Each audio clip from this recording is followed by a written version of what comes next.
Hi, this is Jake Vasquez, class of 2026, and this is an overview of the Van Allen Magnetic and Plasma Surveyors, also known as VAMPS, mission STK. So we've done a lot of analysis in STK, and so I figured it would be good to make a video kind of walk through more of the specifics of how those analyses are carried out and how everything is modeled.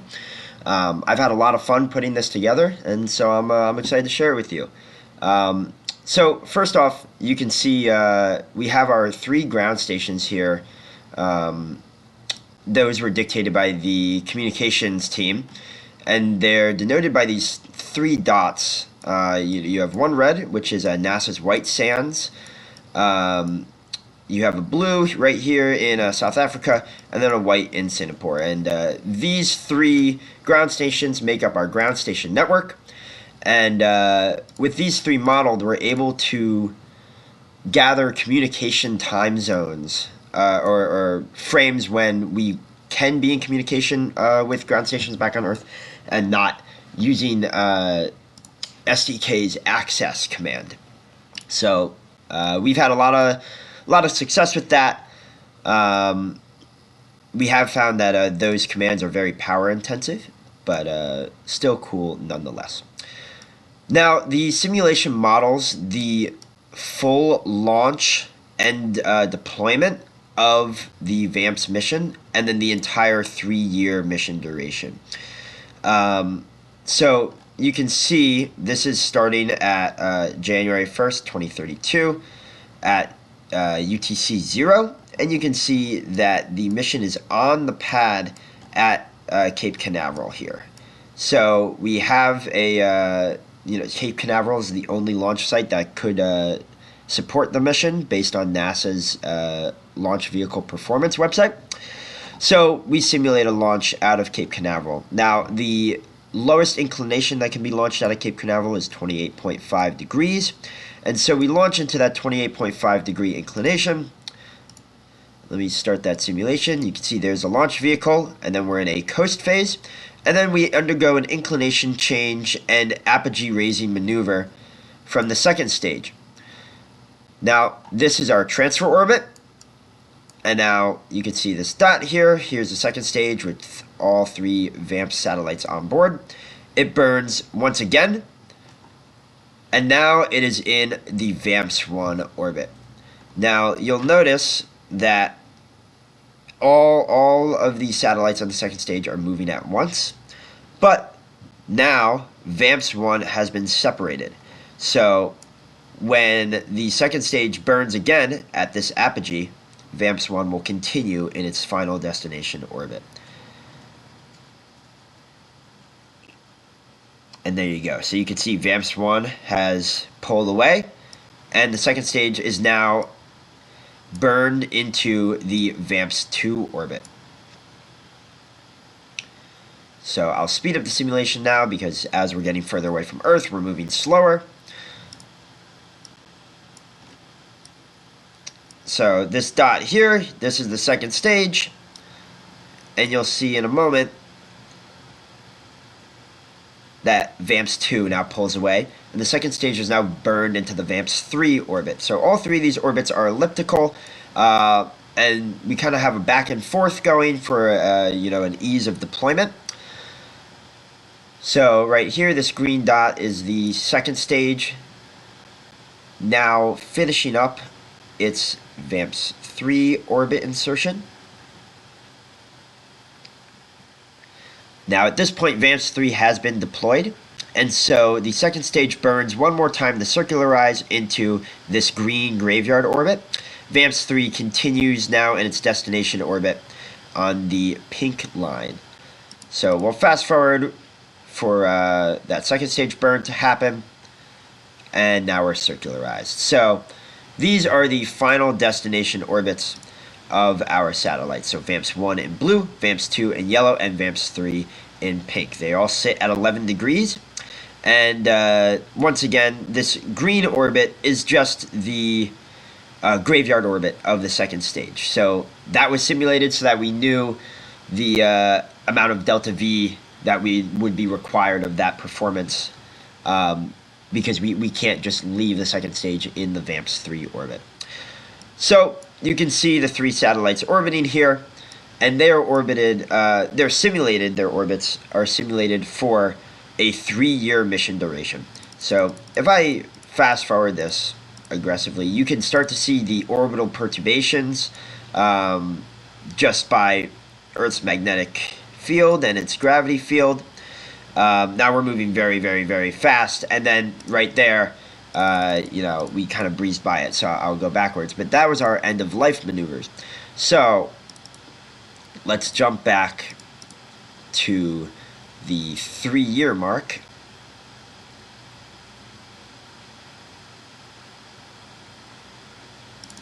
All right. So here's the state of our orbits after 3 years.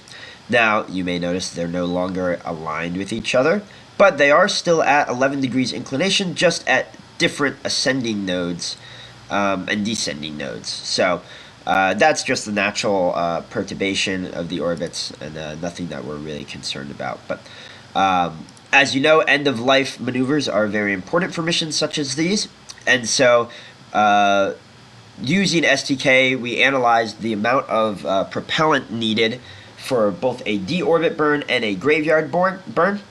And we decided that both VAMPS 1 and 2 would deorbit, while VAMPS 3 would burn into a graveyard orbit and remain there.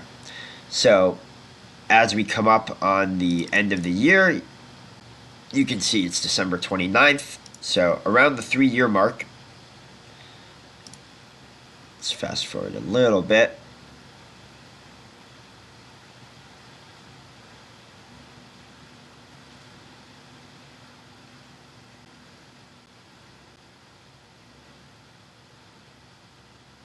There we go. So VAMPS 1 has completed its deorbit burn, and here it is going to be splashing down in the Pacific Ocean. You can see it accelerating as it gets further and further into Earth's atmosphere, and then it burns up, and that's the end of VAMPS 1. VAMPS 2 will do the same thing. Now these satellites make these burns at the apogee for greater efficiency, so they're a little out of sync with each other just because they have different periods.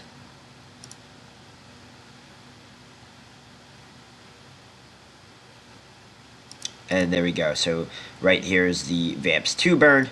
You can see right here it drastically decreases its orbit and is going to burn up in Earth's atmosphere. And you can also see VAMPS 3's graveyard burn. Now it is joining the second stage, that green orbit, in a circular graveyard orbit. So if we fast forward just slightly more, we'll see that circularize. There you go. So that is the entire mission simulated in STK. Now I'll just go back so that we have a nice view of the orbits, and we can talk about how these objects are configured. There we go. So there are orbits. I'll pause the simulation here. So we'll just walk through it real quick. So the launch vehicle is simply a satellite with a target sequence launch.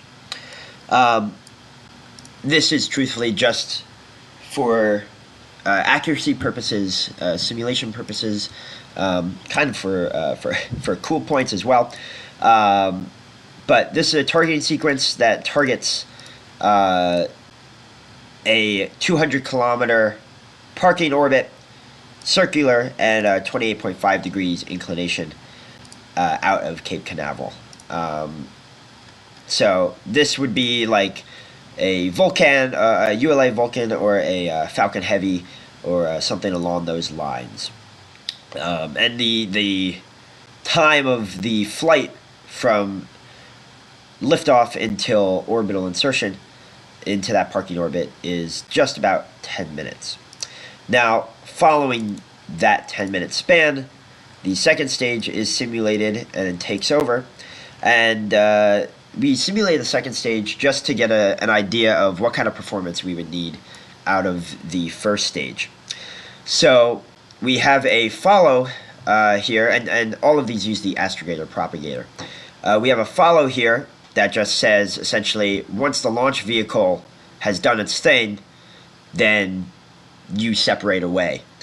So this would be like a Centaur second stage or a Falcon Heavy second stage. And the first thing we do is we propagate to the ascending node or descending node, whichever comes first. And we make our transfer orbit burn. So this not only raises our apoapsis to 5,000 kilometers, but it also is an inclination change maneuver at 11 degrees, to 11 degrees, which is why we propagate to that ascending node or descending node. It's a circular orbit, so the apogee change can happen anywhere, and we'd have the same efficiency.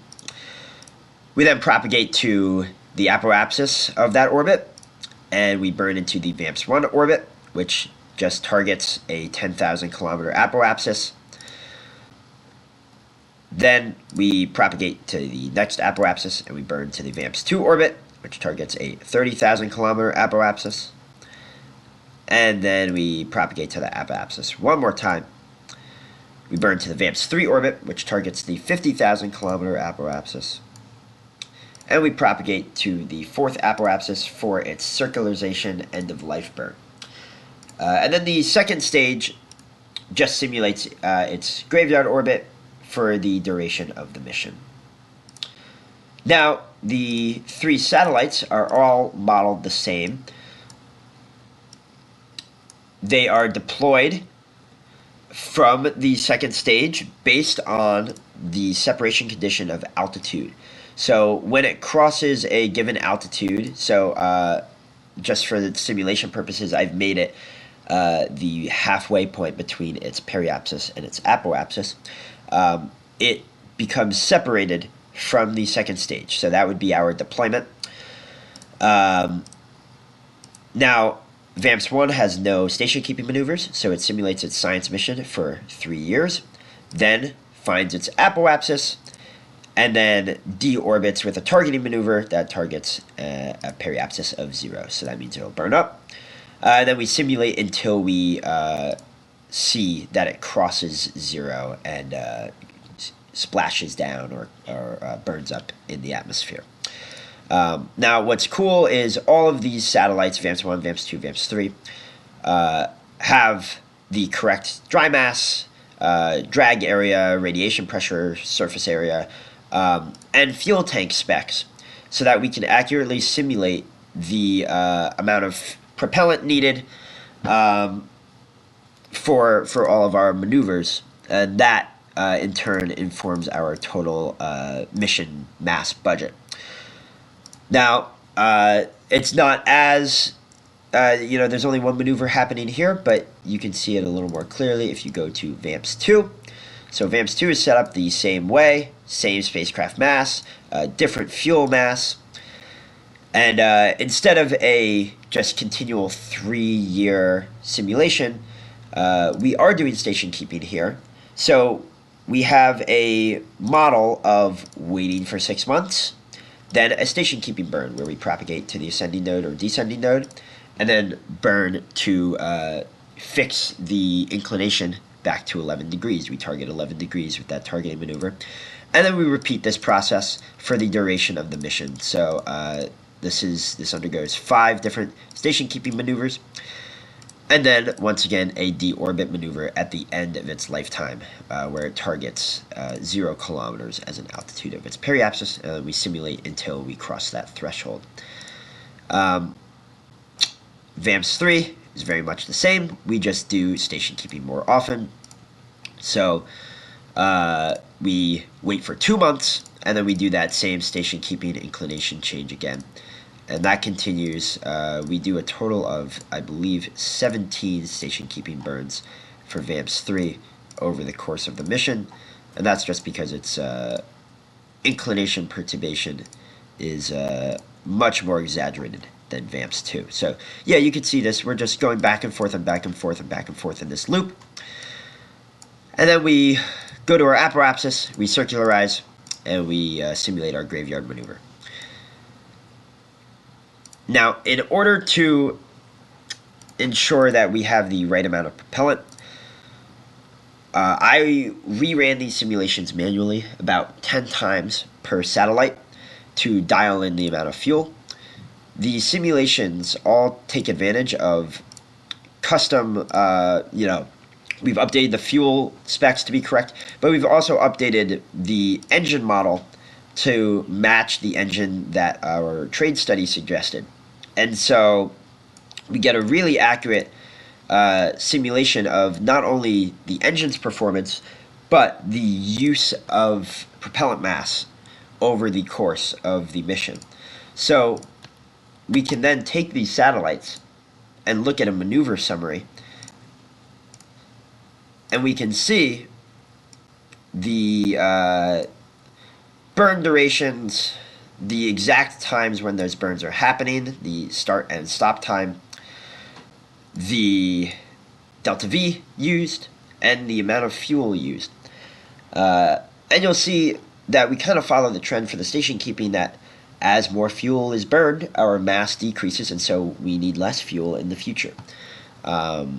So that's a pretty cool feature of STK that we've enjoyed a lot. One final thing is I found a way to visualize the Van Allen belts in the region that we are investigating, and so that's been fun, just as a graphic to pull up every now and then to show how our orbits are investigating the different regions of the Van Allen belts. So that's loading right here. There we go. And so you can see there's 3 orbits, and I'll get rid of the second stage. So those are our 3 orbits investigating the 3 different sections: the inner belt, the slot region, and the outer belt of the Van Allen belt. Now, one final thing, you may notice that I have a VAMPS 3 copy here. This is just a copy of the VAMPS 3 satellite, but with a deorbit burn. I didn't change the names, but with a deorbit burn rather than a graveyard burn, just to compare how much fuel mass would be required of it. Unfortunately, the fuel mass was too great, so we will be leaving VAMPS 3 in that graveyard orbit. STK has been really fun to work with. There's a lot of analyses we can do. We've used it for maneuver summaries, eclipse durations, for our power generations, inclination, analyses, so that we can look at when we need to do our station keeping maneuvers, etc., etc. Downlink times. So it's been fun.